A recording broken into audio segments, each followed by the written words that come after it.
Hey everyone, and welcome back to another video. And in this video, I'm going to show you how to turn on notifications for your Roborock app. Now this video is going to be particularly useful for individuals. Let's say that you want to know when your Roborock is finished cleaning.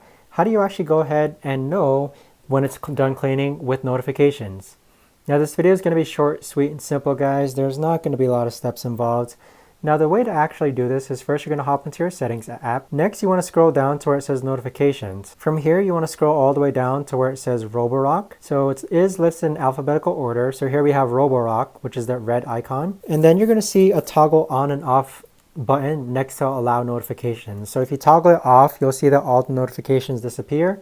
But then if you toggle it on, you'll see your notifications reappear. But that right there, guys, is the best and easiest way that I know of to actually go ahead and turn on notifications for your Roborock. If you guys know of a better or easier way to actually do this, let me know in the comments down below. I would love to know. Thanks so much for watching, everyone, and I'll see you guys all in the next video.